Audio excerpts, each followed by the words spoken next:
अस्सलाम वालेकुम, आप सबको 24/9 में खुश आमदीद। मैं हूँ अबूज़र मुअज़्ज़म, मेरे साथ हैं सीमल और उम्मीद करते हैं कि आप सबका दिन आज खैरियत से गुजर रहा होगा। बहुत सी हंगामा आराइयाँ हो रही हैं, चाहे वो सियासी हों, चाहे वो अगर सियासत के अलावा एजुकेशन की बात की जाए उस पर भी बहुत सी पेशरफ सामने आई है। मौसम के हवाले से भी खासी अब अपडेट्स हैं आपके पास, सब पर बात करेंगे। रन डाउन पहले देख लेते हैं।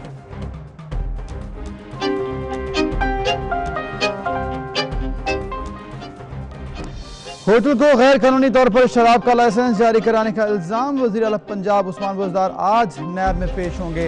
वज़ीर आला पंजाब को मुतल्लिका दस्तावेज़ात भी हमरा लाने की हिदायत।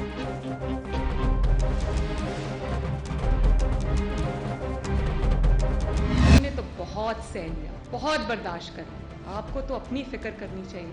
आपका क्या होगा जब आपको जो 6 महीने की मोहलत मिली है, जब वो ख़त्म हो जाएगी? आप तो खुद अपनी ज़बान से इस बात का इकरार कर चुके हैं कि आपको 6 महीने की मोहलत मिली है, वार्निंग मिली है। और जो हुकूमत अब मोहलतों पे चल रही हो वो अब खौफ नहीं खाएगी तो क्या होगा? इमरान खान साहब को बहुत शौक था इक़्तिदार में आने का, लेकिन आज इतनी नाकामियों और पे दर पे नाकामियों के बाद वो सिर्फ इसलिए इक़्तिदार से चिपके हुए हैं कि पहले उनको आने का शौक था, अब जाने का। इमरान खान को पहले आने का शौक था, अब जाने का शौक है। मरीम नवाज की वज़ीर आज़म पर शदीद तनकीद, कहती हैं हमने तो बहुत सह लिया, अब आपका क्या होगा? नवाज शरीफ खामोश नहीं, अपने हिस्से का काम कर दिया। नून लीग का एक ही बयानिया है, वोट को इज्जत दो।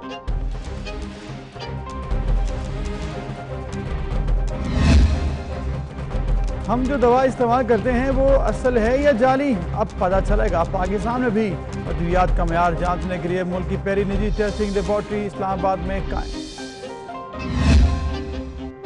सोशल मीडिया पर वायरल होने वाली बिल्ली के साथ ज्यादती की कहानी, हकीकत या सिर्फ कयास आराइयां? हकीकत का करेंगे इंकशाफ आज के प्रोग्राम में। उर्दू के मारूफ शायर राहत अंदूरी 70 बरस की उम्र में इंतकाल कर गए। कोरोना टेस्ट मुस्बत आया था, वो नमूनिया में भी मुब्तला थे।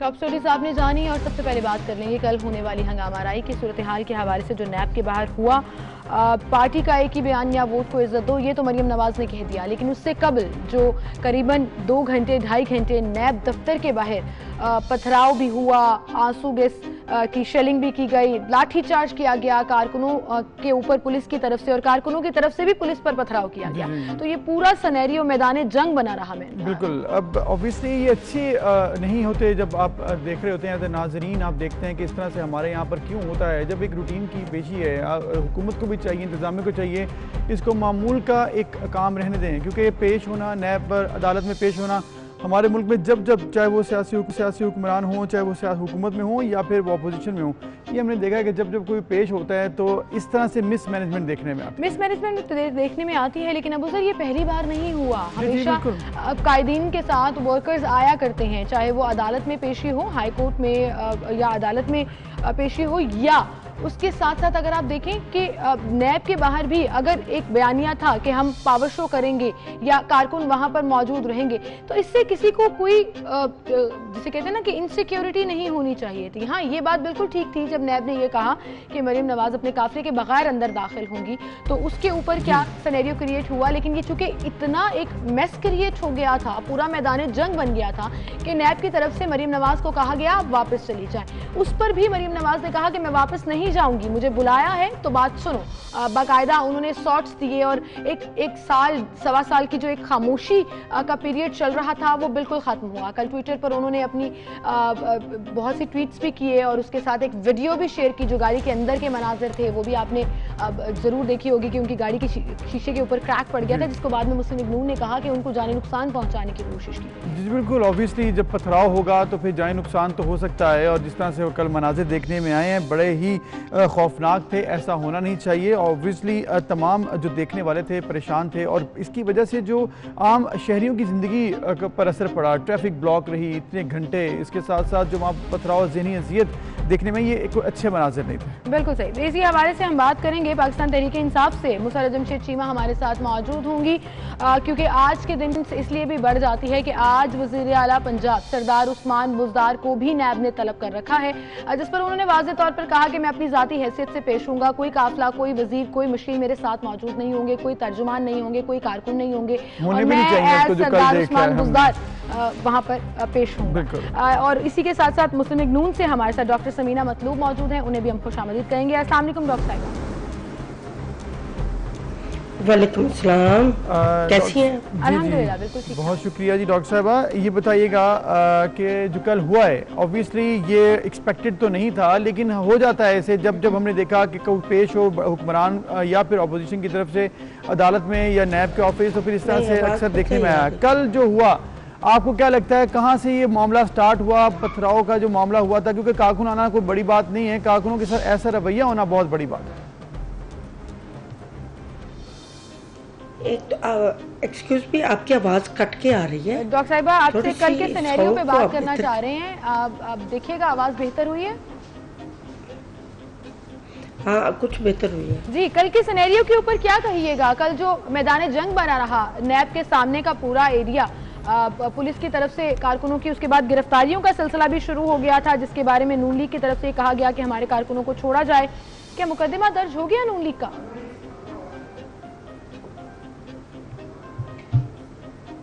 बिस्मिल्लाहिर्रहमानिर्रहीम। कल जो हुआ वो अच्छा नहीं हुआ। मैं खुद वहाँ मौजूद थी और हम तकरीबन 8:30 बजे नैब ऑफिस के सामने हम ख़वातीन MNS और MPS खड़े थे। बिलीव मी सब पुरसुकून था, लेकिन पुलिस की और ख़वातीन पुलिस की इतनी नफरी थी कि मैं हैरान थी कि ये क्या होने जा रहा है। ज़ाहिर है कारकुन तो आएंगे, किसी भी लीडर के साथ आएंगे, लेकिन सब काम अगर पुरअमन तरीके से होने दिए जाएं तो वो सब काम होते हैं।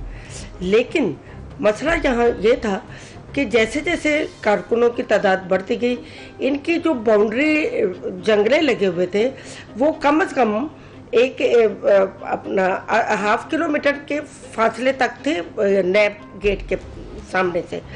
इन्होंने हमें फिर नैब गेट के सामने से हटा दिया। हम लोग खुद आराम से उन बैरियर्स के पीछे चले गए, तो सब पुरअमन चल रहा था, कुछ भी प्रॉब्लम नहीं था। लेकिन ये हाइप क्रिएट कैसे गवर्नमेंट ये कह रही है जरूरत क्यों पेश आई, पावर शो की जरूरत क्यों पेश आई? मैं यही तो बताने जा रही हूँ, सब कुछ ठीक था। जवाब देती पहले भी आती थी और कारकुन भी आते थे, जो मियाँ शहबाज शरीफ के साथ भी कारकुन आते थे, सब पुरअमन चलता रहा। लेकिन इस दफ़ा मरियम नवाज शरीफ की गाड़ी के ऊपर हमला आवर जो भी बंदा हुआ या ईंटों या रोडों का तबादला हुआ, दैट वाज नॉट गुड। ये कोई अच्छी बात नहीं थी, ये अच्छी बात नहीं थी। आपकी बात और सही है। कारकुन जी हमारी तरफ से कोई भी पहल नहीं हुई और ये हुल्लड़बाजी। और जब आप देखें कारकुन 1-1 किलोमीटर के फासले पे खड़े हैं, ना उनके पत्थर वहाँ अंदर जाने के काबिल है, बिल्कुल भी नहीं। वो नैब की दीवारें इतनी छोटी नहीं है, वहाँ पे पास खड़े हो के आप पत्थर मारे तो समीना साहब हुकूमती बयानिया इसके बिल्कुल बरक्स है। बिल्कुल, और साथ इसके जो मामला आप बता रही हैं, खैर आपके वर्जन आपके पार्टी का ही है ऑब्वियसली। हमारे साथ मुसर्रत जमशेद चीमा साहब मौजूद हैं, पाकिस्तान तहरीक इंसाफ की तर्जुमान हैं, उनसे हम बात करते हैं। मुसर्रत साहिबा बहुत शुक्रिया वक्त देने के लिए। ये जो कल हुआ, हमने उस्मान बुज़दार आपसे बात करनी है, वो बाद में करेंगे, लेकिन पहले ये बताइएगा कि जो कल हुआ है, पथराव हुआ नैब के अंदर पेशी करना कोई पहली बात तो नहीं है, और कारकुनान आना कोई पहली दफ़ा नहीं हुआ। कल ये जो बंद इंतजामी देखने में आई, आपको लगता है कि जो इंतजामिया थी वो नाकाम हुई कंट्रोल करने में सिचुएशन? बिस्मिल्लाहिर्रहमानिर्रहीम। अबू ज़र एंड सीमल, बहुत शुक्रिया आपका।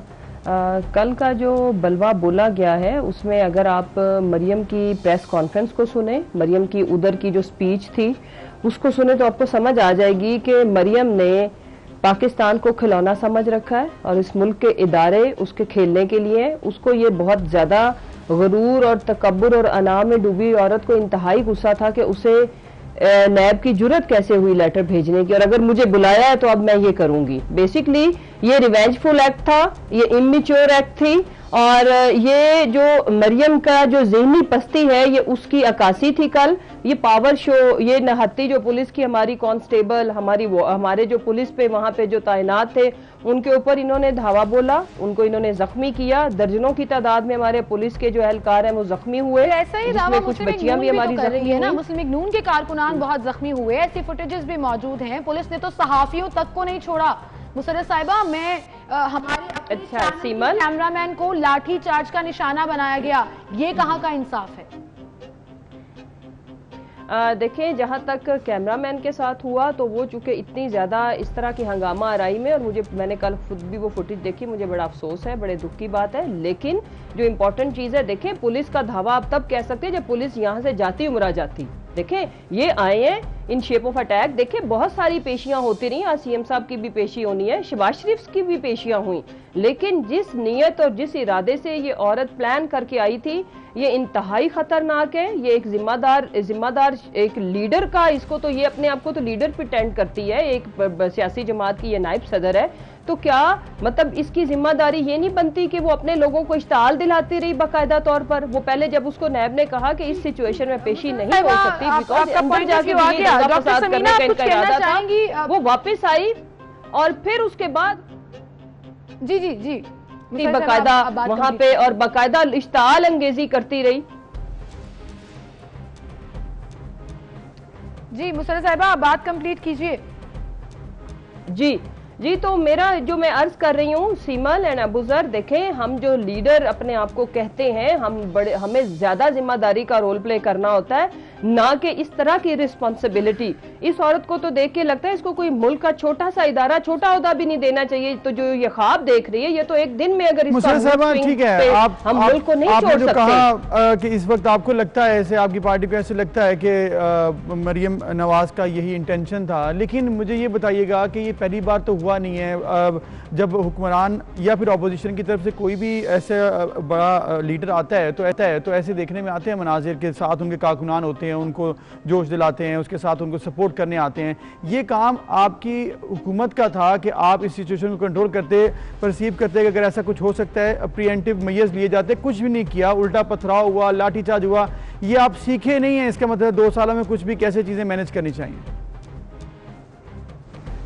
शेलिंग हुई है, गैस फेंकी गई है, इसलिए इत्तेफाक नहीं करूंगी। जी मैं अर्ज करूं, देखें अगर हम बहुत ज्यादा प्रिवेंटिव मेजर्स का तो सिर्फ एक ही हल था कि हम इनको जाती उम्रा से निकलने ना देते, या जिस तरह से जत्थों की शक्ल में, देखें वो तो रोड़े पत्थर लेके आए थे, अब उसकी प्रिवेंटिव मेजर्स रोकना ही होता है। और उसके अलावा अगर हम इनको पहले से करते तो फिर उसमें देखिए मरियम की कल इसलिए मैं कहूँगी कि वो कामयाब हुई है दंगा फसाद करवाने में, उसकी इंटेंशन यही थी, उसने लाइमलाइट में आना था। वो जो इतने देर से उसका ट्विटर अकाउंट खामोश था, उसकी खामोशी थी, तो उसने अपने आप को रीलॉन्च करने के लिए ये एक्ट करना ही करना था। अगर हम उनको जाती उम्रा रोकते तो ये प्रॉब्लम होती, बिकॉज देखें उनका तो इरादा यही था कि अगर आपसे कोई बात करने के लिए भी आए तो उस पर पथराव करो। मुझे ये बताएं तो फिर आगे पुलिस ने अपना दिफा कैसे करना किया हुआ उसका दिफा। समीना साहब, मुसर्रत साहब तो कह रही हैं कि वो इंटेंशन लेके आई थी, पत्थर लेके आए थे आप लोगों का इंटेंशन था कि वहां आकर माहौल खराब करना है। हमने तो इंतजामिया तो रोकने में वहां पर मसरूफ थी, आपकी तरफ से अटैक हुआ जो कि सरासर ज्यादती है।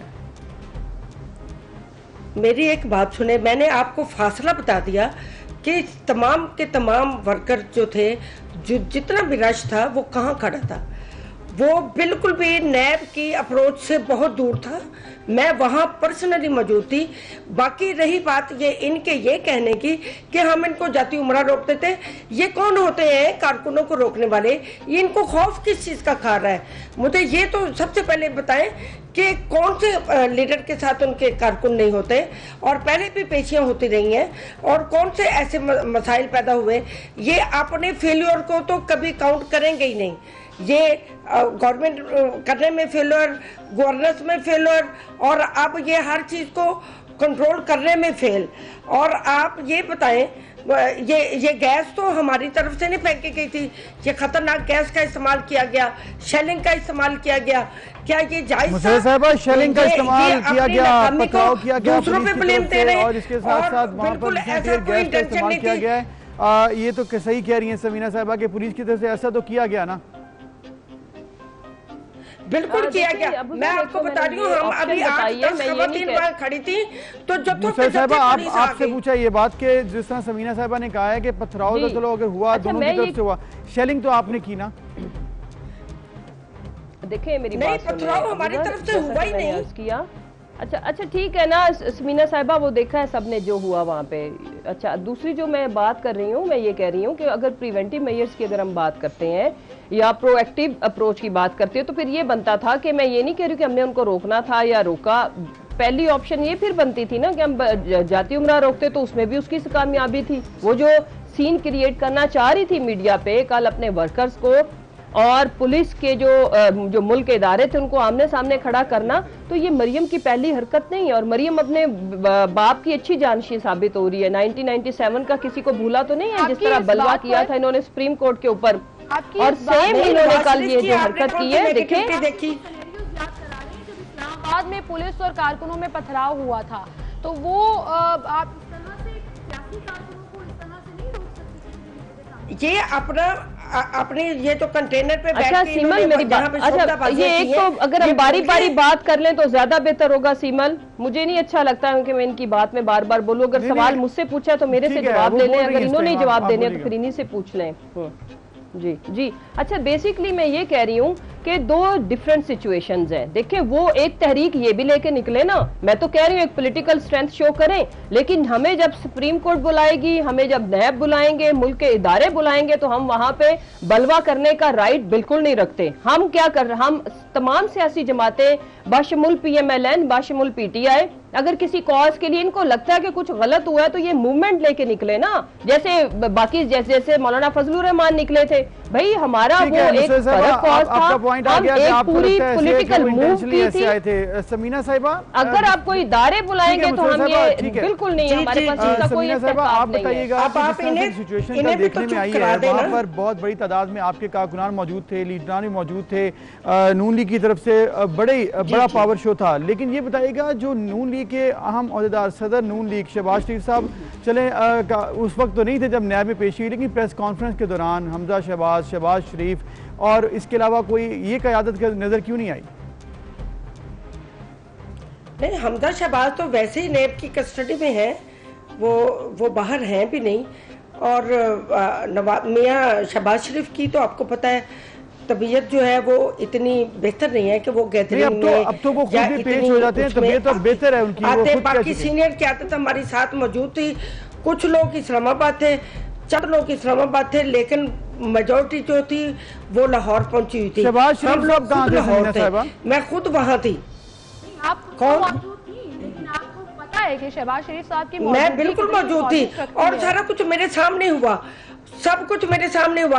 आप देखिए जी, आप पत्थरों का इल्जाम लगाते हैं, CCTV हर जगह पे लगे हुए हैं, आप ये कहते हैं कि जी गाड़ियों से पत्थर निकाले गए। मुझे ये बताएं, गाड़ियां आप अभी तक ट्रेस नहीं कर सके वो किन की थी, किन से बिलोंग करती थी? जाली नंबर प्लेट की गाड़ियां थी, ट्रेस इसलिए नहीं हो सका, जाली नंबर प्लेट की गाड़ियां कर क्यों नहीं लेते?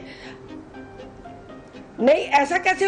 जाली नंबर प्लेट की गाड़ियां थी, गाड़ी इनकी कस्टडी में थी, चेसिस नंबर नोट करते, ऐसी बात नहीं होती। सिर्फ नंबर प्लेट पे उनके मालिक को तलाश करने में मुश्किल नहीं पेश आती, चेसिस नंबर से भी गाड़ी का मालिक निकल आता है। अब आप ये देखिए, करना हो तो, क्योंकि ये शरारत भी इन्हीं की हुकूमत की तरफ से की गई, सिर्फ ब्लेम लगाने के लिए।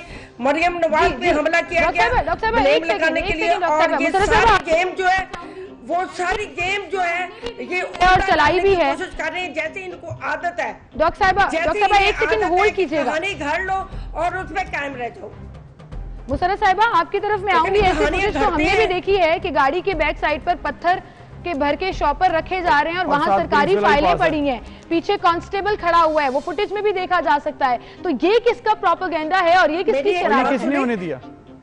नून लीग की गाड़ी में सरकारी फाइलें तो नहीं हो सकती ना? तो ट्रेस करें, गाड़ी के मालिक को तो ट्रेस करे, क्या पहले पता तो मैं ये अर्ज आउटसाइडर करूं हो कि ये या सारा तो प्रिटेंड करना, ये इनकी तरफ pretend हो। करना आपका point आ इनके गया, लिए कोई मुझसे मुश्किल बस ये नहीं सवाल है। था। देखिए इनके एक नहीं तो सारे अदारे हुकूमत बड़े के पास मशहूर है। है बिरयानियां खाने में, जमीन पे इनके पोस्टर रख के चाटने में। उनका कल एक इंटरव्यू देखें, आपके चैनल ने मेरा ख्याल है वो ब्रेक किया था, जिसमें उसने ये जो उनके एक वर्कर हैं, कोई भुट्टा कोई इस टाइप का नाम है उनका, अयूब भुट्टा, ही टोल्ड कि भाई जिस तरह जी एग्जैक्टली अयूब भुट्टा, उस वो बंदा बता रहा है वो इनका बड़ा डाई हार्ड वर्कर है और आप वो बड़ा नॉन मशहूर वर्कर है जिसको मार भी पड़ी थी और जो अक्सर इनके पोस्टर जमीन पे रख के बेचारा जो वो हरकतें कर रहा होता है। इंपॉर्टेंट चीज ये है कि जब वो इनका अपना वर्कर जो इतना लॉयल है टू द पार्टी, जो इनके कॉज के साथ, वो ये बता रहा है कि ये जिस तरह से पत्थर रख रहे थे, जो इनके प्लान थे, मैं एक पुरअमन हम वर्कर हैं, हम इस तरह से नहीं करते, वाकई वो नारे शारे लगाता ठीक है, ये तो कल हो गया। मुसर्रत साहिबा जाते जाते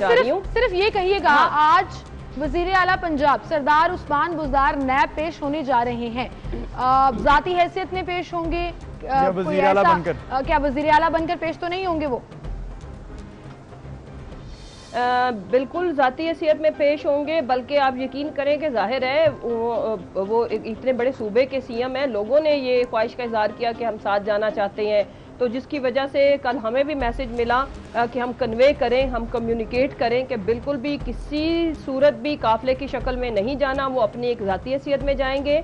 और उसकी वजह यह कि हम हमेशा इदारों के एहतराम की बात करते हैं और हमने वो प्रैक्टिकली साबित किया। हमें जिस इदारे ने जो फैसला किया हमने उसको मनोअन तस्लीम किया, हमने कभी भी क्रिटिसाइज नहीं किया इनकी तरह कि जब इनको इंसाफ मिले तो इंसाफ का बोलबाला ऐसे ही पेश भी होना चाहिए, इंडिविजुअल केस है, इंडिविजुअल तौर पर ही उनको पेश भी होना चाहिए, सरकारी मशीनरी का इस्तेमाल नहीं करना चाहिए और इस तरह से लोगों को कारकुनान को साथ लेकर नहीं जाना चाहिए।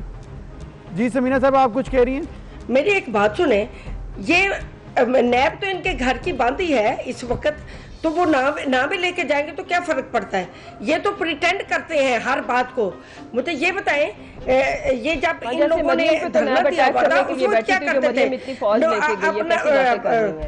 इमरान खान क्या कहता था? चले ये जाना पुलिस वाला कोई भी हरकत करे जितने पॉइंट ऐड ऑन करते चले वो हल नहीं निकलेगा। बट आज देखते हैं क्या सिनेरियो क्रिएट होता है जब सरदार उस्मान बुज़दार जो है वो नैब में पेश होते हैं। मुसर्रत साहिबा और डॉक्टर समीना, आप दोनों का बहुत शुक्रिया, आप हमारे साथ मौजूद थे। बहुत शुक्रिया और उम्मीद हम यही करते हैं कि इस तरह से मनाज़िर दोबारा से देखने में ना आए, इंतजामिया जो इस तरह से सिचुएशन को कंट्रोल करे, जो कि उसकी जिम्मेदारी भी है। एक ब्रेक, फिर मिलते हैं।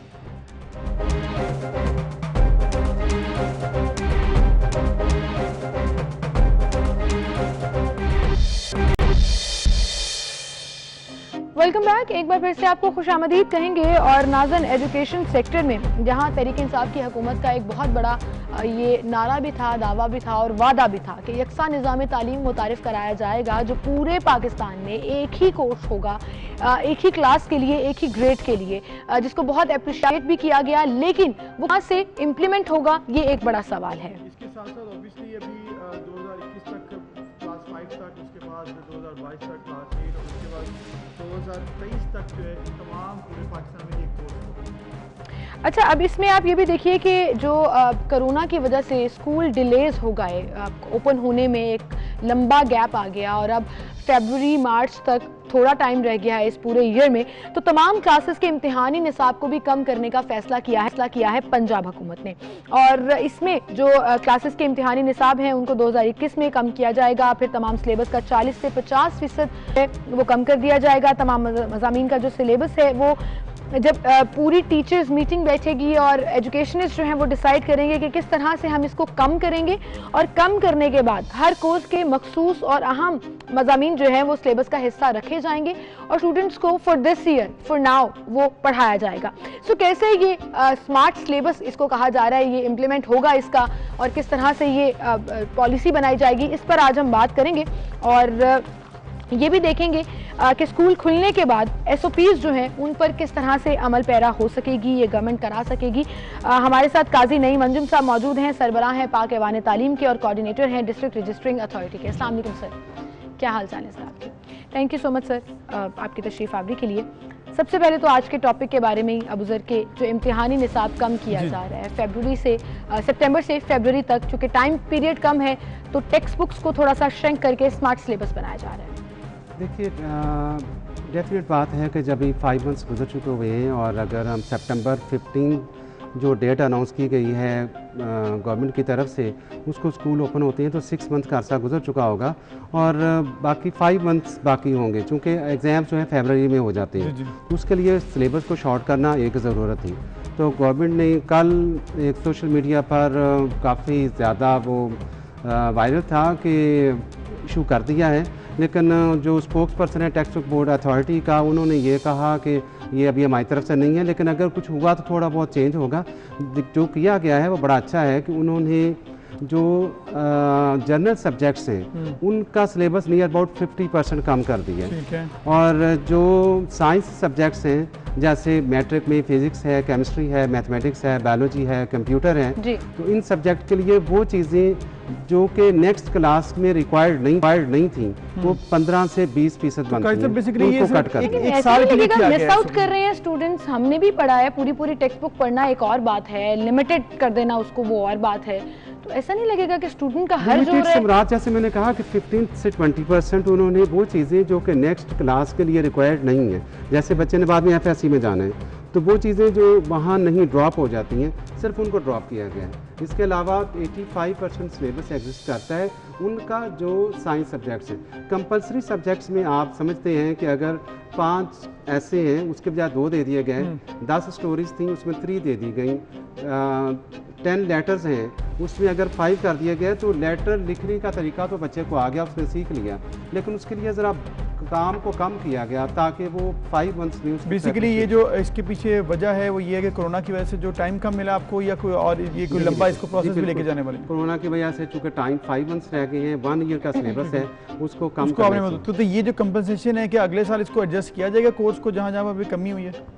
देखिए नेक्स्ट क्लासेस में जो चीज़ें तो ऑलरेडी रिक्वायर्ड नहीं है उन्होंने सिर्फ वही ड्रॉप की हैं, जो वहाँ रिक्वायर्ड अगर ऑलरेडी रिक्वायर्ड नहीं है तो उनको वैसे ही क्यों नहीं निकाल दिया जाता? फिर ये भी तो सवाल पैदा होता है ना सर। देखिए कॉन्सेप्ट क्लियर करने के लिए कुछ चीजें बहुत जरूरी होती हैं। आप साइंसेज में भी अगर आप 15% निकाल देते हैं तो मेरा उसमें भी बड़ा कंसर्न है कि वो जो छोटी छोटी चीजें जो शायद आपको FSC में नहीं पढ़ाई जाती लेकिन उनका लिंक जरूर होता है, क्योंकि वो कॉन्सेप्ट क्लियरिंग क्रिएटिव राइटिंग के ऊपर हम नहीं आते। आपने कहा 10 स्टोरीज हैं, 3 कर देते हैं उसको। अगर स्टोरी लिखनी आती है तो वो 10 भी लिख लेगा, 15 भी लिख लेगा और 6 महीने में भी सीख लेगा। तो आई थिंक ये क्रिएटिव चीज के ऊपर सोचना चाहिए ना हमें। जहाँ तक ताल्लुक है टीचर्स का काम तो कम नहीं हुआ, उन्होंने कॉन्सेप्ट्स देने हैं, बच्चे को अच्छे तरीके से वो सिखाना है।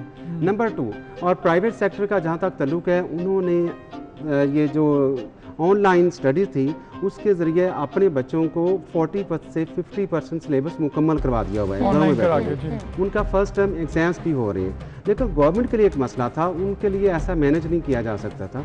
उनके स्कूल रिमोट एरियाज़ में भी हैं जहाँ पर नेट फैसिलिटी नहीं थी। ऐसी प्रॉब्लम्स की वजह से उन्होंने जो मैंने बताया तादाद को कम किया, कॉन्सेप्ट्स को कम नहीं किया। अच्छा, टीचर्स जो है वो कॉन्सेप्ट्स पूरे देंगे, लेकिन जो जहाँ पर उन्होंने 10 चीज़ों को लर्न करना था वो 5 वो कर दिया। अच्छा काई सर, इसके साथ एक मामला भी है, यकसा तालीमी निज़ाम की बात भी की जा रही है, तो अब नेक्स्ट जो अभी इस पर इम्प्लीमेंटेशन है वो कब तक लगता है कि हो जाएगी, पॉसिबल है? तमाम ऑन बोर्ड आ चुके हैं, प्राइवेट सेक्टर भी तमाम, क्योंकि ये एक बहुत बड़ा इशू है जो कि बहुत देर से चाह तो रही थी हुकूमत, लेकिन इसको इम्प्लीमेंट करना अब तो डेट भी दे दी गई है, पॉसिबल होगा इंशाल्लाह? इस साल 21 से जो 22 तक का सेशन होगा उसमें PG से लेकर प्ले ग्रुप से लेकर के क्लास 5 तक इंशाल्लाह यूनिफाइड जो है सिलेबस, उसका नाम रखा गया है सिंगल नेशनल करिकुलम। वो सब जगह पर, तमाम प्रोविंसेस, तमाम जगह पर। उसमें एक न्यू चीज़ आप देखिएगा वो आ रही है, जहाँ तमाम प्राइवेट स्कूल्स होंगे, इंग्लिश मीडियम भी, उर्दू मीडियम भी, गवर्नमेंट स्कूल्स भी, वहाँ मदरसों को भी साथ लिया जा रहा है, उनके लिए भी वही सिलेबस होगा।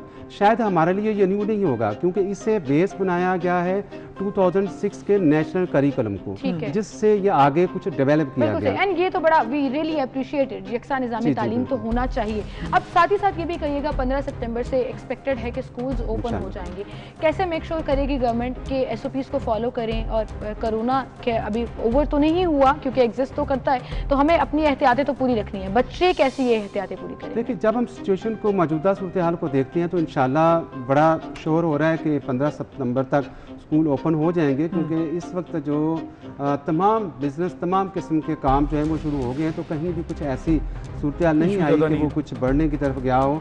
और जहाँ SOPs का ताल्लुक है, कल primary and secondary health care department ने SOPs स्कूल्स के लिए जारी कर दिए हैं और उसमें जो उन्होंने SOPs दिए हैं और इंशाल्लाह वो हम तमाम SOPs तो हैं, मॉनिटर कैसे किया जाएगा, इतना पॉसिबल है आप सब जगह पर मॉनिटर करें इसको? देखिए, उन्होंने डिपार्टमेंट की ड्यूटी ही लगाई है कि एजुकेशन डिपार्टमेंट अपने डेप्टी DOs और AEOs और DOs और इसके अलावा CO एजुकेशन जो हैं वो अपनी टीम्स के जरिए से मॉनिटर करेंगे। लेकिन सबसे बड़ी रिस्पॉन्सिबिलिटी उन स्कूलों की अपनी है, अदारों की अपनी है। डेफिनेट बात है, हमारे लिए हमारे स्टूडेंट्स सबसे ज़्यादा इंपॉर्टेंट है, हमारा स्टाफ सबसे ज़्यादा इंपॉर्टेंट है।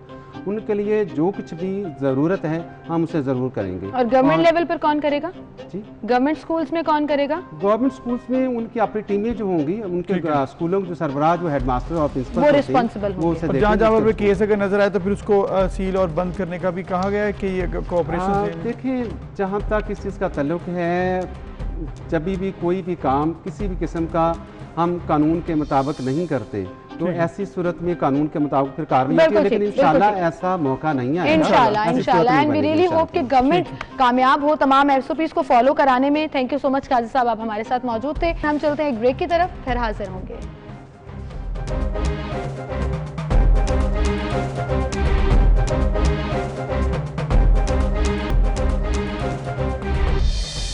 वेलकम बैक नाज़रीन। बड़े बड़े लोग जो हैं इस दुनिया से चले गए और एक और बड़ा नाम शायर राहत अंदूरी कोरोना के बायस गुज़िश्ता रोज़ भारत में इंतकाल कर गए हैं। आपको बताएं कि इससे कबल राहत अंदूरी निमोनिया का शिकार हुए थे, फिर जब उनका कोरोना टेस्ट कराया गया तो कोरोना पॉजिटिव आया। एक बहुत बड़े शायर और बहुत सी इंडियन मूवीज़ के गीत जो हैं वो इन्होंने लिखे हैं। लगेगी आग तो आएंगे घर कई जद में, यहाँ पे सिर्फ हमारा मकान थोड़ी है। इंतहाई खूबसूरत शायर और जहाँ जहाँ पर भी इनकी शायरी सुनी गई, पूरी दुनिया में इनके जब मुशायरे होते थे तो वहाँ पर जो फैंस थे वो तालियां बजाते बजाते थक जाते थे, लेकिन वो उनका ऐसा होता था कि इनको सुनी जाओ और तालियां बजाते जाओ। और अभी भी आप देखिए कि कल इनके जाने के बाद किस तरह से ट्विटर पर टॉप ट्रेंड रहा। इंडियन, पाकिस्तानी, दुनिया भर में जहाँ जहाँ इनके फैंस थे वो इनकी शायरी पोस्ट करके इनके लिए मुशायरे देखिए इनके और किस तरह लोग उनको पसंद करते थे। और जहाँ जहाँ पर भी अगर यूट्यूब पर या सोशल मीडिया पर कहीं पर भी राहत अंदूरी लिख दें तो फिर एक लंबी लिस्ट आ जाती है इनकी शायरी की, इनकी मुशायरों की, और बहुत ज़्यादा इनको हर जगह पर पसंद किया जाता था।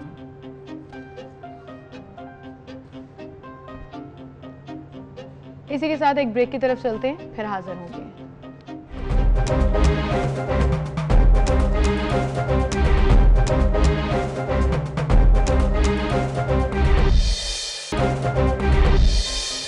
Welcome back. एक बार फिर से आपको खुशामदीद कहेंगे। नाज़रीन, जब भी लड़कियों की शादी होती है अबू सर, और फैमिली में जब किसी की शादी हो रही हो और वो लड़की एक हफ्ता पहले से ही रोने धोने का एक सिलसिला शुरू हो जाता है और फिर रुखसती पर बड़े जज्बाती मनाजिर जो है वो देखने में आते हैं। मैं किसी की बात क्या करूं, मैं खुद अपनी शादी पे बहुत रोई थी। बिल्कुल, वो तो मैंने देखा भी था, मुझे याद पता नहीं क्यों मुझे बहुत रोना आया। और वो सारा टाइम जो स्टेज से लेकर गाड़ी तक वो मेरी बेगम भी रोई थी एंड पर आकर। जब वो ऑब्वियसली जब फैमिली वाले मिलते हैं तो ज्यादा फिर आपको रोना आता है, जब करीब आते हैं। कसूर फैमिली वालों का होता है। अच्छा, ये सिर्फ आम आदमी की कहानी नहीं है। ये जो सेलिब्रिटीज होते हैं जिनको हम देखते हैं पर्दे की स्क्रीन पर, अपनी रियल लाइफ में वो भी इन जज्बात को महसूस करते हैं, वो रियलिटी उनकी भी होती है। तो ऐसे ही कुछ वीडियोस को कंपोज किया जिसमें हमने देखा कि सिबलिंग्स का प्यार, बहन भाइयों का प्यार खास तौर पर बड़ा अनमोल है। ये रिश्ते बड़े जबरदस्त रिश्ते होते हैं, खासकर अगर आपके वालिदैन में से कोई एक ना हो या दोनों ना हो, तब भी ये ज़्यादा वो फिर होता है ना, एग्जैजरेट हो जाता है, ज़्यादा बढ़ जाता है, ज़्यादा मामला आपको। जब मतलब मैं अपनी अगर बात करूँ, जब मेरे वालिद नहीं थे तो मेरी बहनों की जब शादी हुई तो वो फिर एक ज़्यादा फीलिंग जो है ना वो और इस तरह बढ़ जाती है। तो यही आर्टिकल में भी काफ़ी कुछ हमने देखा। अब हाल ही में अब जिन सेलिब्रिटीज़ के मैं जिक्र करने जा रही हूँ उनमें सबसे पहले हम जिक्र करते हैं सनम जंग का। हाल ही में उनकी शादी हुई, उनकी एक छोटी बहन की जब शादी हुई और वो रुखसती करके जा रही थी तो एक तो वो मुसलसल आप दीदा रही, सनम जंग भी मुसलसल आप देख रहे हैं कि अपने आंसू साफ कर रही हैं। तो ये बड़े मज़ेदार और प्यारे लम्हात होते हैं। और आप देखिए कि लेकिन मुझे लगता है कि दुल्हन को ऐसे रुलाना नहीं चाहिए, मतलब मेकअप खराब हो जाता है क्या? हाँ, मतलब I blame all my family for this कि उन्होंने मुझे ना रोका बल्कि मेरे साथ खुद भी रोते रहे, उनको देख के मुझे और लगता है जिस तरह से रोना धोना होता है ऑब्वियसली अब तो जितनी टेक्नोलॉजी आ चुकी है वाटर प्रूफ मेकअप होना चाहिए जिससे वो ख़राब ना हो मेकअप, लेकिन मैंने देखा अक्सर ऐसा होता नहीं है और मेकअप ख़राब हो जाता है। उन्होंने इस हवाले से एक पोस्ट भी शेयर की जिसमें उन्होंने कहा कि अब सिर्फ एक ही बाकी रह गई हैं, सारी बहनें जो हैं वो अपने अपने घर चली गई हैं। अब नेक्स्ट जिसका हम जिक्र करने जा रहे हैं वो है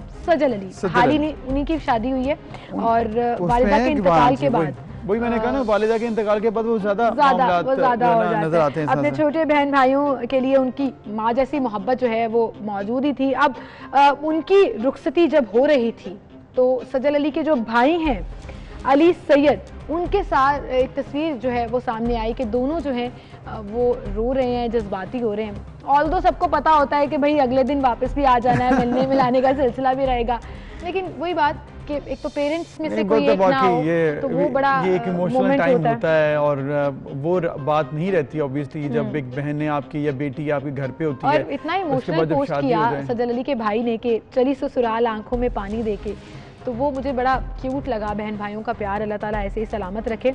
और इसी के साथ नेक्स्ट वीडियो हमारे पास फवाद खान की है, जिनकी फवाद खान नहीं वो नहीं रो रहे थे, उनकी रुखसती नहीं हुई है। अच्छा, उनका क्या है कि छोटी बहन की शादी हुई। अच्छा, और फवाद खान ने अपनी बहन से मोहब्बत का इज़हार बखूबी उस खास दिन मौके पर किया और उनके साथ नजर आए। देखिए, और यही है भाई का किरदार भी होना चाहिए जो आइडियली होना चाहिए कि भाई मौजूद हो बहन की रुखसती में। अच्छा, आपने देखा है कि ये तो वीडियोस हैं ना, एक कुछ चंद दिन पहले एक और वीडियो थी जिसमें एक वालिद जो थे वो बेटी उनकी बैठी हुई थी स्टेज पर and he was trying to control his emotions, जो वालिद थे, और वो पाँवों के साथ हाथों के साथ उनकी जो मूवमेंट थी कि कैसे उन्हें कंट्रोल किया लेकिन नहीं हो सका और बेटी को देखकर वो फिर रो पड़े। तो ये मौका हो जाता है, सबकी ज़िंदगी में आता है। अल्लाह ताला सबकी बेटियों और जो बहनें हैं उनके लिए अच्छी किस्मत करे। बिल्कुल, और ये बड़ा ज़रूरी भी है।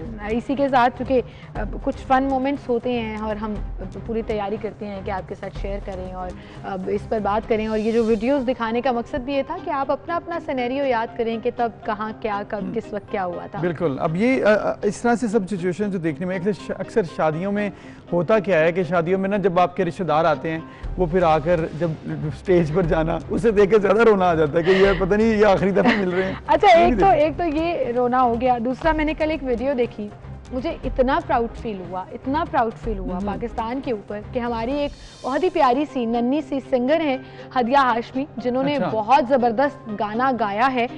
अब ज़बरदस्त गाना तो गाया, एप्रिसिएशन भी मिल रही है, लेकिन एक मारूफ सिंगर, दुनिया में जो शोहरत रखते हैं वो सिंगर, भारतीय सिंगर, अगर उनकी तारीफ करें हादिया हाशमी की तो आपके जज्बात क्या होंगे। और मैं जिक्र कर रही हूँ सोनू निगम का। जबरदस्ती उन्होंने उसकी तारीफ किया, ये पाकिस्तान के लिए भी बड़ी बात है और इस बच्ची के लिए जिसके टैलेंट को उन्होंने एप्रिशिएट किया। रो पड़े। आपको वीडियो दिखाते हैं। ढेर सारी क्लैपिंग, वाकई में उनकी आवाज़ बहुत अच्छी है, लेकिन जब इस तरह की एप्रिसिएशन मिले तो खून खुद ब खुद बढ़ जाता है। पाकिस्तान वैसे बहुत टैलेंट है, हम हमेशा से इसको कहते भी हैं, प्रमोट भी करते हैं, और जहाँ जहाँ हमारे पाकिस्तानी हैं वो इसी वजह से हमने देखा कि जहाँ जहाँ पर भी हमारे पाकिस्तानी है ना, कहीं पर भी जाएँ वो आप दीदा सोनू निगम नहीं सबको करवा देते हैं। बिल्कुल, इसी के साथ नाज़रीन हम चलते हैं एक ब्रेक की तरफ, ब्रेक लेते हैं, फिर हाजिर होंगे हमारे साथ के लिए।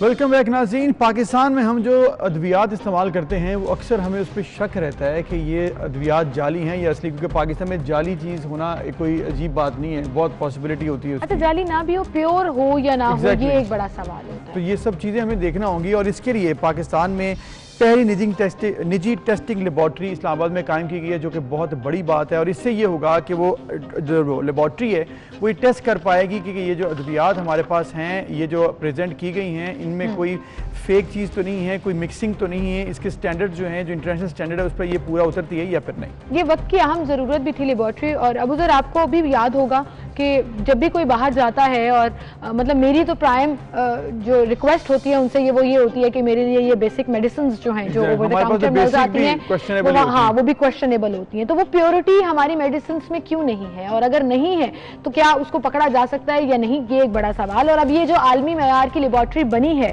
प्राइम हेल्थ प्राइवेट लिमिटेड, ये ना सिर्फ पाकिस्तान में बल्कि इंटरनेशनली भी अपनी सर्विसेज प्रोवाइड करके ड्रग टेस्टिंग का रोल प्ले कर सकेगी। इसकी सीईओ चीफ ऑपरेटिंग ऑफिसर हमारे साथ इस वक्त मौजूद हैं, डॉक्टर अमरीन आमिर। उन्हें हम खुशामदीद कहेंगे। अस्सलाम वालेकुम डॉक्टर साहिबा। अस्सलाम वालेकुम जी। बहुत शुक्रिया डॉक्टर साहिबा ज्वाइन इन करने के लिए। बड़ा ज़बरदस्त ये आइडिया जो ये इनिशिएटिव लिया गया कि एक ऐसी लेबॉर्ट्री बनाई जाए जो स्टैंडर्ड को चेक करे मेडिसिन के, ना सिर्फ पाकिस्तान में बल्कि अब इंटरनेशनली भी आप ये सर्विसेज प्रोवाइड कर सकते हैं क्योंकि इंटरनेशनली रिकग्नाइज्ड लेबॉर्ट्री है ये। व्हाट वाज द आइडिया, कब से ये फंक्शनल है, थोड़ा सा बैकग्राउंड बताइएगा। सबसे पहले बिस्मिल्लाहिर्रहमानिर्रहीम, हमने ये लेबॉरेटरी 2018 में इसको ऑपरेशनल किया था। Prime health private limited Pakistan की पहली, जैसा कि आप खुद भी जिक्र कर चुकी हैं, पाकिस्तान की पहली प्राइवेट सेक्टर की लैब है जो कि ड्रग टेस्ट कर सकती है।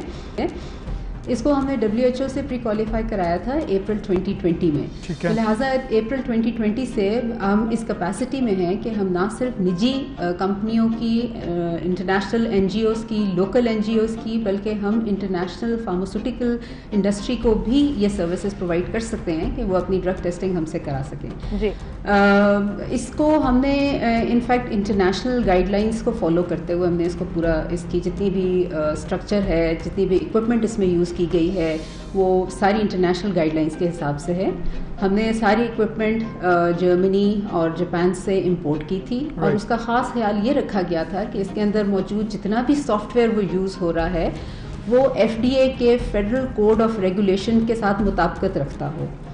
और ये सिर्फ इस चीज़ को इंश्योर करने के लिए ताकि किसी किस्म की भी डाटा के अंदर कोई मैनिपुलेशन ना हो सके। ये बहुत एक ज़रूरी फैक्टर है जो कि इंटरनेशनल लेवल पे इसको बहुत अहमियत दी जाती है। और बहुत सारी आपके पास, ये आपने शायद ख़बरों में भी देखा हो, और अगर आप FDA की वेबसाइट पे जाएं तो वहाँ पे आप ये देखेंगे कि इंडियन और बहुत सारी चाइनीज़ कंपनीज, जिससे कि अमेरिकन और वेस्ट की और बहुत सारी कंपनीज मैन्युफैक्चर कराती हैं, उनको वार्निंग लेटर्स इशू किए जाते हैं इसी बेसिस के ऊपर।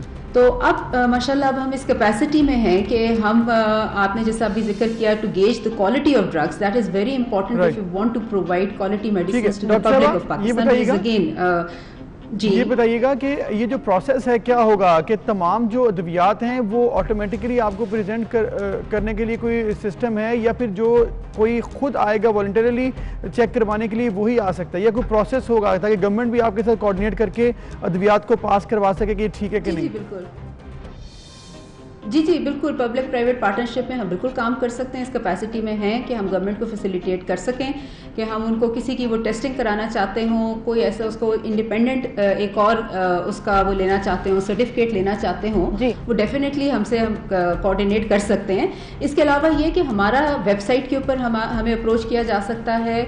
वहाँ पे हमारा एक फॉर्म पड़ा होता है जिसको फिल आउट करके वो अपनी रिक्वायरमेंट उसमें मेंशन कर दें कि उन्होंने क्या क्या क्वालिटी के पैरामीटर्स हमसे चेक कराने। एक्चुअली बात ये है कि हम जो स्टैंडर्ड्स फॉलो करते हैं वो या तो यूनाइटेड स्टेट्स फार्माकोपिया होता है, या ब्रिटिश फार्माकोपिया होता है, यूरोपियन होता है, ICH होता है। हम इन स्टैंडर्ड्स को फॉलो करते हैं जो कि इंटरनेशनल स्टैंडर्ड्स हैं, और उसमें हम अद्वियात को, उसमें दिए गई सारी जो गाइडलाइंस होती हैं उसके हिसाब से हम अद्वियात को चेक करते हैं, उनकी क्वालिटी के लिए, प्योरिटी के लिए, पोटेंसी के लिए, स्ट्रेंथ के लिए, मतलब देयर आर डिफरेंट पैरामीटर्स जिसके बेसिस पे अद्वियात को चेक किया जाता है। तो इंडस्ट्री के लोग हो गए, या अब जिस तरह कि आपको मैंने जिक्र किया कि हमारी लैब WHO प्री क्वालिफाई कर गई है, तो हम इनफैक्ट WHO की वेबसाइट पे हमारा नाम मौजूद है, वहाँ से भी हमें कोई भी इंटरनेशनल ऑर्गेनाइजेशन अप्रोच कर सकती है। जैसा कि अभी भी मेरे पास 2-3 इंटरनेशनल क्लाइंट्स जो हैं उनके लिए मैं अभी टेस्टिंग करने लगे। ये ऐड ऑन करेगा सर्विसेज को उस जगह पर जहाँ पर फार्मास्यूटिकल कंपनीज को जरूरी होता है अपनी मेडिसिन को चेक कराने का सर्टिफिकेट लेना, जिसके बाद वो मार्केट में सकती हैं, तो उस मद में भी आपकी ये लेबोरेटरी सर्विसेज प्रोवाइड करेगी। लेकिन ये भी कहिएगा कि चूंकि हमारे पास फार्मास्यूटिकल कंपनीज की तादाद बहुत ज्यादा है, 700 प्लस कहीं कोई ब्रांड्स हैं जो मेडिसिन बना रहे हैं, और फिर जाली अद्वियात स्कैंडल्स भी बहुत आते रहे हैं, केसेस भी बहुत आते रहे हैं, तो गवर्नमेंट अगर आपसे कॉन्ट्रैक्ट करे या आपसे कॉन्टैक्ट करे तब भी ये मुमकिन हो सकेगा उनको तमाम तरह फैसिलिटीज प्रोवाइड करना? जी बिल्कुल बिल्कुल बिल्कुल बिल्कुल मुमकिन हो सकता है। गवर्नमेंट हमसे कोई ओपिनियन लेना चाहती हो या हमसे कोई टेस्टिंग करवाना चाहती हो किसी के बारे में, किसी ड्रग के ऊपर उन्हें शक है, तो वो डेफिनेटली हमारी सर्विसेज यूज कर सकते हैं, because we are working under the umbrella of the government. जहाँ तक आपने मुझसे जिक्र किया कि क्वालिटी ड्रग्स की काउंटरफेटिंग का, तो डेफिनेटली मॉनिटरिंग और उनको कांस्टेंट उनकी सर्विलेंस करना बहुत ज़रूरी है। हमारे अभी मुल्क में इसका इतना रुझान नहीं है, लेकिन बाहर के ममालिक में जो क्वालिटी वो मेंटेन करते हैं अपनी प्रोडक्ट्स की, उसको कहते हैं पोस्ट मार्केटिंग क्वालिटी सर्विलेंस। उसके अंडर उनके लिए, हर कंपनी के लिए ज़रूरी होता है कि वो साल में अपना एक बैच जो है वो इस प्रोसेस से पूरा गुजारे, किसी भी प्रोडक्ट का जो उन्होंने मार्केट किया। That in fact ensures the quality, purest medicine जिनका असर भी ज्यादा होता है। ठीक, सही जी बिल्कुल, क्योंकि उन्हें पता होता है कि हमने एक साल बैच सबमिट करना है जिसकी टेस्टिंग होनी है, तो हमें क्वालिटी मेंटेन करनी है, वरना फिर आपको पता है वो क्वालिटी ड्रॉप होगी तो they have to recall the batches और they have to stop the production. Doctor साहब ये भी बताइएगा अभी पाकिस्तान में इसी तरह आपसे एक जी जी जी तो जिस तरह से आपने बताया है कि मैं इसमें दो चीजें आपकी एक हाईलाइट करना, जी कीजिए, मैं एक दो चीजें इसमें मजीद हाईलाइट करना चाहूंगी। वो ये कि हमारे पास बहुत सारी इंपोर्टेड मॉलिक्यूल्स मार्केट में अवेलेबल हैं जिनको कि ये नीड है कि हम उनको मार्केट करने से पहले उनको टेस्ट किया जाए। तो ये एक बहुत बड़ा हमारा गैप है जिसके अंदर we need to focus on this कि सारे इंपोर्टेड मॉलिक्यूल्स जो कि बाहर से हमारे ममालिक में आते हैं वो before they are marketed they need to be tested. This is one area where we have a big gap. And second ये है कि हम सारी इंडस्ट्री को जो कि एक्सपोर्ट करती है, जो कि टेस्टिंग के लिए जाया करती थी सिंगापुर, जॉर्डन, और ये वो लैब अब हमारे पास पाकिस्तान में मौजूद है जहाँ से वो इंडिपेंडेंट टेस्टिंग करा के अपनी एक्सपोर्ट बढ़ा सकते हैं। लिहाजा हमारे लिए ये, पाकिस्तान के लिए ये प्राइम लैब का होना एक बहुत बड़ा रेवेन्यू जनरेशन का भी एक है जरिया होगा। डॉक्टर साहब आपने ये रेवेन्यू जनरेशन का जिक्र किया है, ये आपकी प्रोफाइल में जिस तरह से हम पढ़ रहे थे देखा था कि 3 E's, economical, effective and efficient, ये कॉन्सेप्ट क्या है, किस तरह से सपोर्ट किया जाता है? मैं हाईलाइट करूंगी।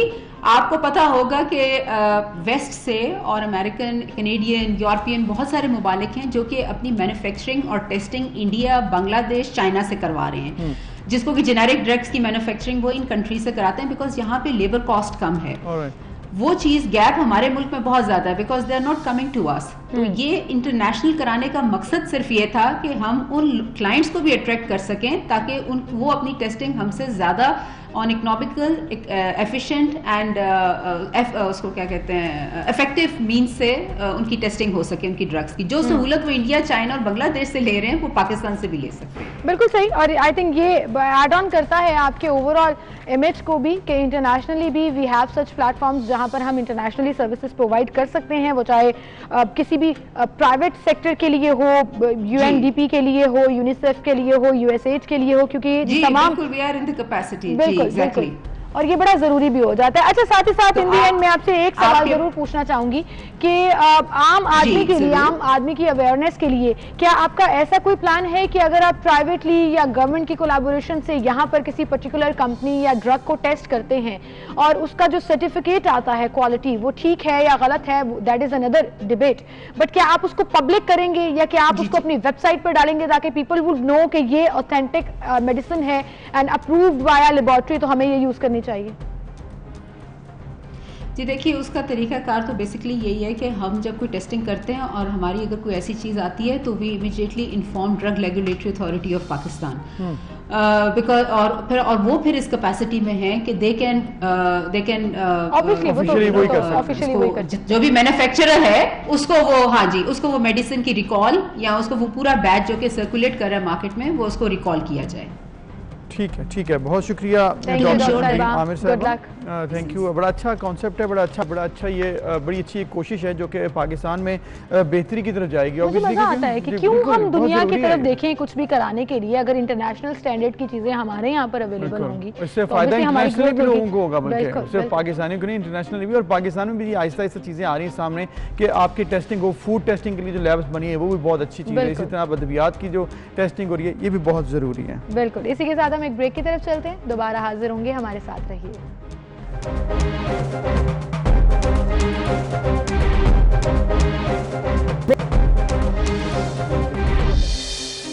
वेलकम बैक नाज़रीन। सोशल मीडिया पर जहां पर बहुत सी पॉजिटिव खबरें, उसके बाद पॉजिटिव रिएक्शंस भी आते हैं, वहीं पर एक ऐसी चीज़ जो कि बहुत परेशान कुन है वो है फेक खबर। और फेक मीडिया जब आपको ऐसी चीज़ें फैलती हैं, वायरल होती हैं, तो उससे बदनामी भी होती है, प्रोपेगेंडा होता है जो कि इंतहाई नुकसानदेह होता है। बिल्कुल, जिसका कोई सर पैर नहीं होता। पिछले दिनों ऐसी ही एक पोस्ट जिसने लिटरली डिस्टर्ब करके रख दिया था, वो कहते हैं ना सिक टू द स्टमक वाला सिचुएशन हो गई थी उस पोस्ट को पढ़ने के बाद। वो था एक बिल्ली के रेप की, कि एक बिल्ली के साथ कुछ लड़कों ने रेप किया, उसकी पिक्चर्स शेयर की उस बिल्ली की, बहुत सी सिंपैथीज गेन की गई और फिर वो ऐसे वायरल हुई फेसबुक, ट्विटर और इंस्टाग्राम के ऊपर ये पोस्ट कि मैं कहती हूँ जैसे जंगल में आग फैलती है उस तरह ये पोस्ट। हाँ, लोग वीडियोस बना रहे हैं, मोरालिटी के लेक्चर्स दे रहे हैं कि ऐसा क्यों हो रहा है, ऐसा क्यों किया जा रहा है। लेकिन फिर हुआ क्या?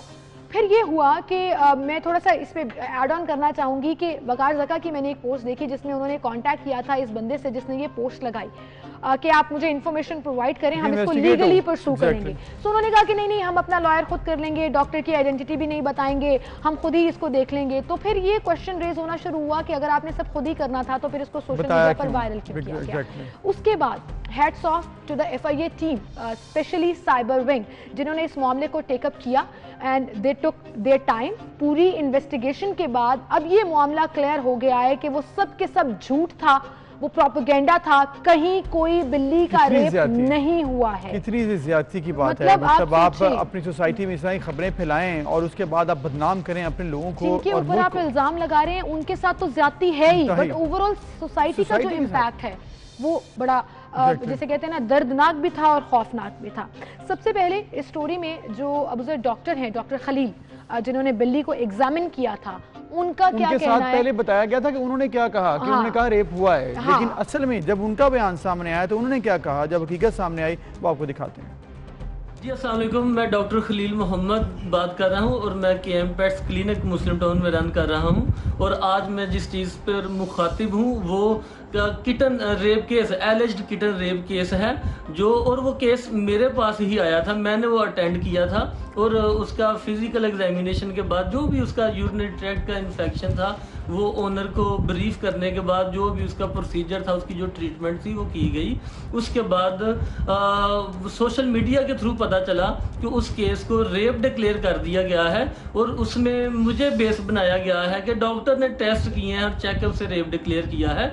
तो मैं नाज़रीन आपको बताता चलूं कि उसमें ऐसी कोई हमने फाइंडिंग्स नहीं देखी कि जिसकी बेसिस पे रेप डिक्लेयर किया जा सके।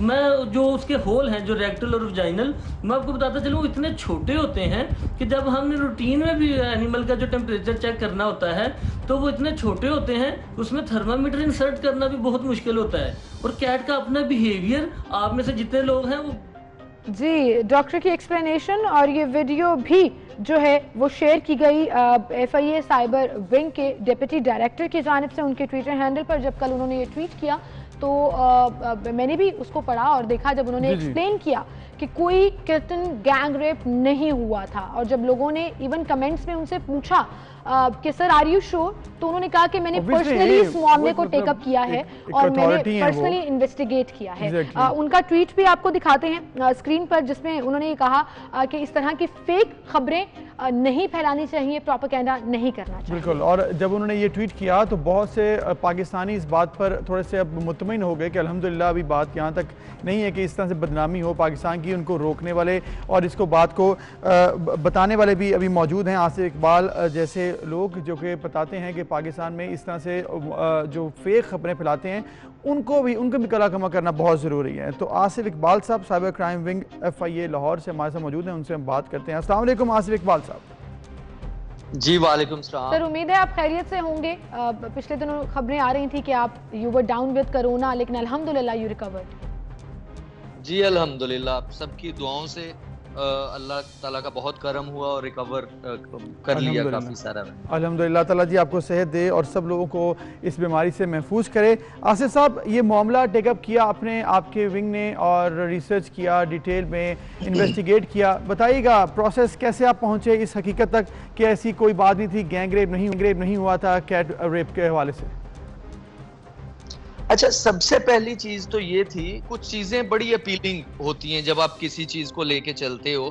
मेरा इंटरेस्ट ये था कि हमारे मुल्क की बहुत बदनामी हुई पूरी दुनिया में। आप ये देखिए कि जब टाइम्स ऑफ इंडिया पे न्यूज चलेगी तो आप क्या सोचोगे कि जितने पाकिस्तानी लोग सोशल मीडिया पे, मैं भी थोड़ा सा एक्टिव हूं, जब भी आप इंडियन से बात करते हो वो आपको ये ताना देना शुरू कर देते हैं। तो आप एटलीस्ट उसको देखें तो सही। और डॉक्टर बार बार उसको डिनाई कर रहा है, डॉक्टर बार बार साइबर क्राइम के चक्कर लगा रहा है उस बंदे की, वो ये बताना चाह रहा है। बट साइबर क्राइम में तो उसको सुना जाएगा, लेकिन जो हाइप सोशल मीडिया पे क्रिएट हो गई उसको कैसे देखा जाए कि ये फेक न्यूज है, और ऐसा हो ही नहीं सकता।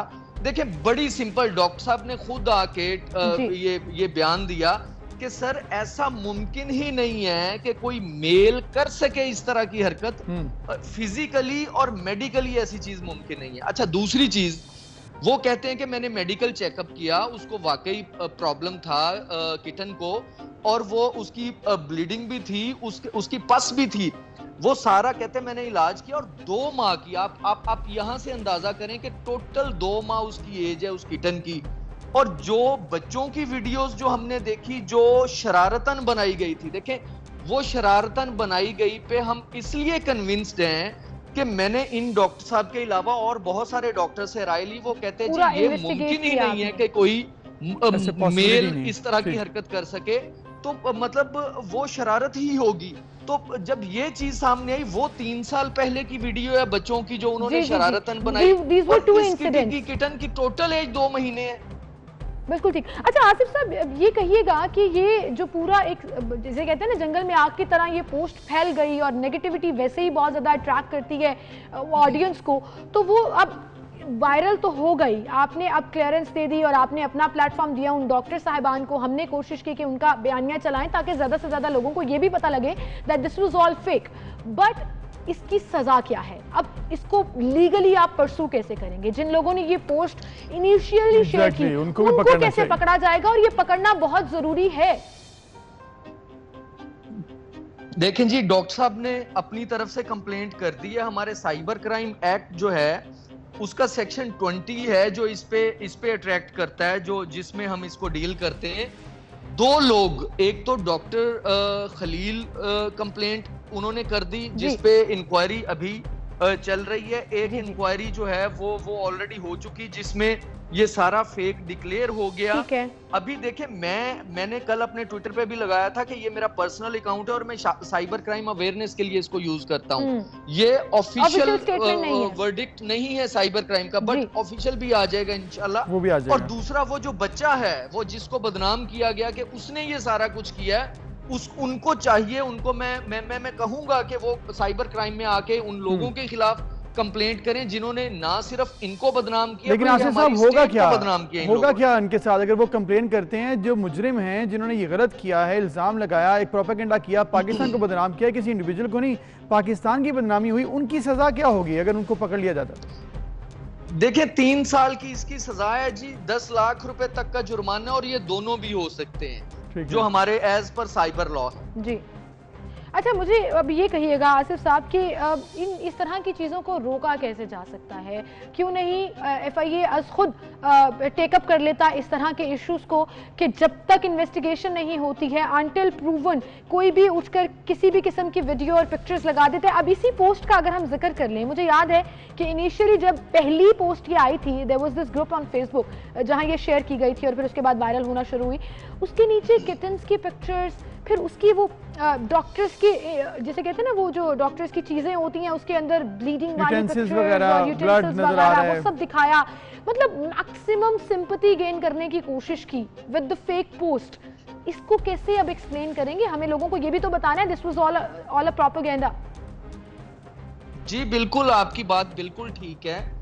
FIA साइबर क्राइम ने इसको खुद ही टेकअप किया, एक फाइंडिंग भी उसके ऊपर जो है वो इंक्वायरी मेरे इल्म में है कि इस तरह की इंक्वायरी हो चुकी है जिसमें ये सारा फेक जो है प्रूव हो चुका। वर्डिक्ट जो है वो हमारे जो डायरेक्टर साइबर क्राइम है डेफिनेटली उनकी तरफ से आएगा। वो समझते हैं कि किस टाइम पे आगे आना है और लोगों को बताना है या किस तरह से बताना है। बट दूसरी चीज ये है कि बीइंग पाकिस्तानी मैंने अपना ये फर्ज समझा कि हमारी क्योंकि बदनामी हुई है और इस चीज को क्लियर करना चाहिए। बिल्कुल ठीक। अब देखें दूसरी चीज, लोगों को मैंने ट्वीट में ये भी लिखा था कि लोग उठा के शेयर करना शुरू कर देते हैं और उसको सच मान लेते हैं। इवन अभी तक मुझे रेजिस्टेंस हुई सोशल मीडिया पे जिन लोगों के स्टेक्स हैं इस चीज के साथ, जो लोग शायद मैं फिर कह रहा हूं शायद पैसा कमाते हैं इन चीजों से, शायद बाहर से पैसा लाते हैं, उनके स्टेक्स हैं, उन्होंने अभी तक मुझे टफ टाइम दिया और मुझे बार बार उन्होंने इस चीज पे वो किया। तो शायद नहीं, डेफिनेटली पैसा कमाते हैं। जिन्होंने इल्जाम लगाया, मैं एक बात जरूरी है यहाँ पे कहना, जिन्होंने इल्जाम लगाया कोई मेडिकल सर्टिफिकेट कोई ऐसा कुछ नहीं था जो है प्रोड्यूस नहीं कर ये बात आपकी बिल्कुल ठीक, लेकिन आसिफ साहब कैसा हुआ था, आपने कहा कि शायद पैसा कमाते हैं, डेफिनेटली पैसा कमाते हैं। मोनेटाइजेशन जो है वो अब फेसबुक पर भी अवेलेबल है, यूट्यूब पर भी है, जहां पर आप मैक्सिमम व्यूज के लिए कुछ भी पोस्ट करते हैं। लेकिन अब ये कहिएगा कि हमारा लॉ किस तरह से प्रोटेक्ट करता है लोगों की इज्जत को।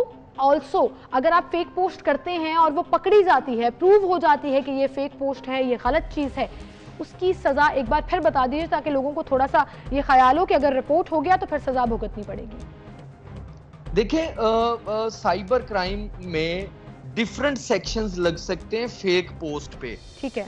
उसमें अगर किसी के साथ हरासमेंट का एलिमेंट आ जाता है, जिस तरह ये डॉक्टर साहब के साथ हुआ, उनको बाकायदा हरासा किया गया, उनको लीगल नोटिस तक भेजे गए, तो इसमें section 20 section 16 misuse of identity information के इनके नाम से न्यूज जो है वो चलाई गई, और इसके अलावा सेक्शन 24 हमारा साइबर क्राइम एक्ट का साइबर स्टॉकिंग, ये 3 सेक्शंस जो हैं वो इस स्पेसिफिक पे लग सकते हैं, जिसकी सबकी 3-3 साल की सजा है। आसिफ साहब एक और इशू है कि सजाएं तो हैं, लेकिन थोड़ा सा आपका शायद ऐसे है कि स्टाफ जो है वो कम है, क्योंकि बहुत सी एप्लीकेशंस पड़ी रहती हैं, पेंडिंग होती हैं, 200 केस रजिस्टर्ड होते हैं, लेकिन उनके ऊपर कार्रवाई नहीं हो पाती है टाइमली। जी वो पहले हमारा स्टाफ कम था, बट अब हमारा स्टाफ एड ऑन हो गया है।